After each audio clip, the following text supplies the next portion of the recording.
എല്ലാവർക്കും നമസ്കാരമുണ്ട്.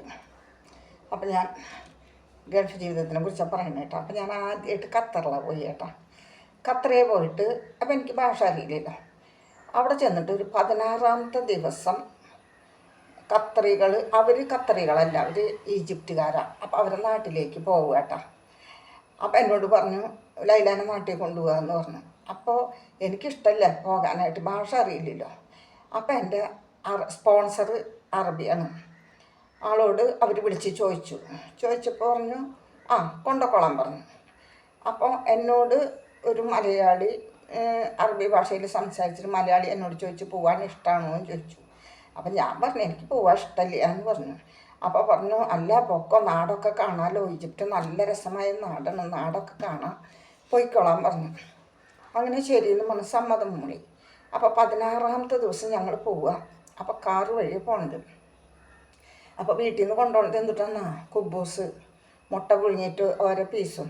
അപ്പോൾ അറബിയുണ്ട്, അറബിച്ചുണ്ട്, 2 കുട്ടികളുണ്ട്, ഞാനുണ്ട്. അപ്പോൾ ഈ കൊച്ചു കുട്ടിക്ക് 6 മാസമായിട്ടുള്ളൂ. ആ കുട്ടി എൻ്റെ മടിയിലാണ് ഇരിക്കുക, ഞാനത് നോക്കുക. അവളാണെങ്കിൽ നേഴ്സ്, അവനാണെങ്കിൽ പോലീസ്. അങ്ങനെ അവിടെ ചെന്ന് ദമാമിൽ ആദ്യം എത്തിയപ്പോൾ കഴിഞ്ഞപ്പോൾ അന്നത്തെ ഒരു ദിവസം രാത്രി അവിടെ നിന്നു. അപ്പം എൻ്റെ പാസ്പോർട്ടിലൊക്കെ സീല് വയ്ക്കണം. അന്നത്തെ അവിടെ നിന്ന് രാവിലെ അവിടെ നിന്ന് എണീച്ചു. അപ്പം ഇവരൊക്കെ നല്ല ഭക്ഷണം കഴിക്കട്ടോ. അപ്പോൾ എനിക്ക് എന്തെങ്കിലും ഒന്ന് മാത്രം തരും, അവൾ തരുന്നേയില്ല. അങ്ങനെ അവിടുന്ന് പിറ്റേ ദിവസം പോയി. അവിടുന്ന് പിറ്റേ ദിവസം പോയിട്ട് റിയാദിലെത്തിയിട്ട് റിയാദിലും ഒരു ദിവസം നിന്നു. പക്ഷെ നിൽക്കണമെങ്കിൽ എനിക്ക് ഭാഷ അറിയില്ല, സംസാരിക്കാൻ അറിയില്ല, ഈ കുട്ടിക്ക് തിന്നാൻ കൊടുക്കണം, മടിയിൽ വെക്കണം, എനിക്ക് ഉറങ്ങാൻ പാടില്ല. അങ്ങനെ ഭയങ്കര ശല്യം അവളെ കൊണ്ട്.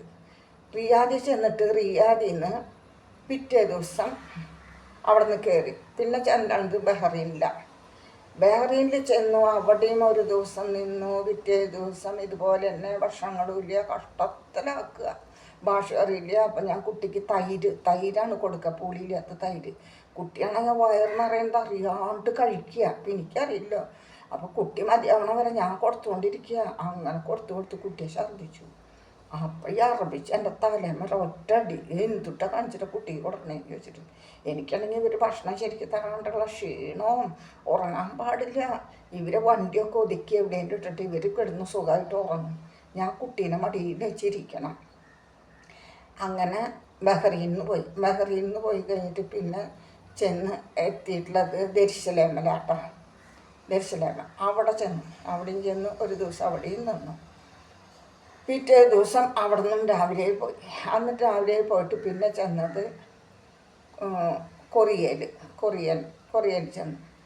അവിടെ ചെന്ന് അവിടെയും ഒരു ദിവസം നിന്നു. ഭയങ്കര കഷ്ടപ്പാട് തന്നെ. എനിക്കങ്ങോട്ട് ദൈവമേ കരഞ്ഞ് ഞാൻ വിശന്നിട്ടും പാടില്ല. അവിടെ ചെന്ന് ഒരു ദിവസം അവിടെയും നിന്നു. പിന്നെ ചെല്ലാണ്ട് കടപ്പുറത്ത് ചെന്നപ്പോൾ വലിയ ഇംഗ്ലീഷുകാരുടെ കപ്പൽ കെടുക്കട്ടോ. അപ്പോൾ ഈ കപ്പൽ കെടുക്കണ്ടപ്പോൾ എൻ്റെ പാസ്പോർട്ടൊക്കെ മേടിച്ചു. കപ്പലിൽ ടിക്കറ്റ് എടുക്കണു. അപ്പോൾ കപ്പലിൽ 3ാം നിലയുടെ മുകളിൽ അടിയിൽ കൂടെ കാറൊക്കെ കയറ്റി 3ാം നിലയുടെ മുകളിലേക്ക് കയറിപ്പോയി. അവിടെ ചെന്നിട്ട് അവിടെ സ്റ്റേഷനറി കടയുണ്ട്, ഹോട്ടലുണ്ട്, ബാത്റൂമുണ്ട്. ശരിക്കും ഒരു വീട് പോലെ സുഖമായിട്ടിരിക്കുക. നമ്മളറിയേയില്ല, കപ്പൽ പോകണത് നമ്മളറിയേയില്ല. അങ്ങനെ രാവിലെ ചെന്ന് കപ്പലിൽ കയറിയിട്ട് രാത്രിയായപ്പോൾ കപ്പലണഞ്ഞു. അപ്പോൾ ഇറങ്ങും എന്നിട്ട് ബഹളം വയ്ക്കുക. അപ്പോൾ എൻ്റെ കപ്പൽ കേടുവന്നാ. ഞാൻ വേറെ ആൾ കയറി കപ്പൽ കേടുവന്ന, മലയാളികളൊന്നുമില്ല കപ്പൽ കേടുവന്ന. അല്ലല്ല അത് അറിയാണ്ടാണ്. അങ്ങനെ ഇറങ്ങി പിന്നെ അവിടെ നിന്ന് കാറിൽ കയറി പോയി ഈജിപ്തിൽ ചെന്ന് ഇറങ്ങിയിട്ട് പിന്നെ പോയി വൈകുന്നേരമായപ്പോഴാണ് ഇവളുടെ ഫ്ലൈറ്റിൽ ചെല്ലുന്നത് കേട്ടോ. അപ്പോൾ അവളുടെ ഫ്ലൈറ്റിൽ ചെന്ന് കഴിഞ്ഞപ്പോൾ അവിടെ ചെന്നപ്പോൾ വൈകുന്നേരം അവിടുന്ന് രാത്രി കയറിയിട്ട് അവിടെ ഫ്ലൈറ്റിൽ ചെന്നപ്പോൾ നേരം വെളുപ്പായി. അവിടെ ചെന്ന് കിടക്കാൻ സമ്മതിക്കില്ല. വീട് മൊത്തവും പൊടി പിടിച്ചു ഇങ്ങനെ കിടക്കുക. അത് ക്ലീൻ ചെയ്യാൻ ചെയ്യലായി, ഭക്ഷണമില്ല, അവശനില്ലായി. എനിക്ക് തീരെ വയ്യ.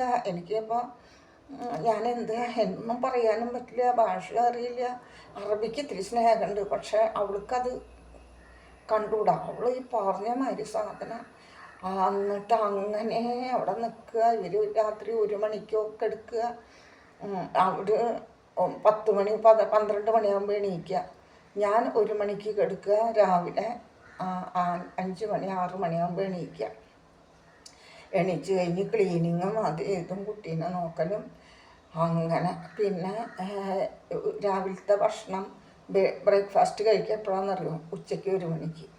അത് കഴിഞ്ഞ് ഉച്ചഭക്ഷണം കഴിക്കുക രാത്രി 6 മണിക്ക്, സന്ധ്യയ്ക്ക് 6 മണിക്ക് കഴിഞ്ഞാൽ പിന്നെ ടൂറ് നടക്കണം.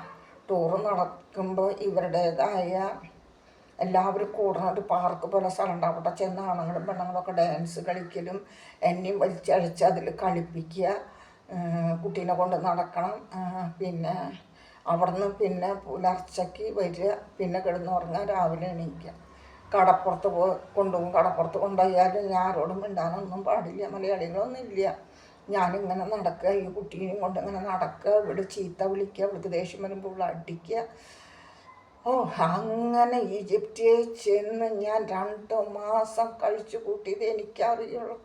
2 മാസം എന്നും പറഞ്ഞ് കൊണ്ടുപോയിട്ട് 3-ാമത്തെ മാസം അപ്പോൾ അവൾ ശരിക്കും ഭക്ഷണം തരില്ല. അവളുടെ ആൾക്കാരൊക്കെ വരുമ്പോൾ കളിയാക്കുക.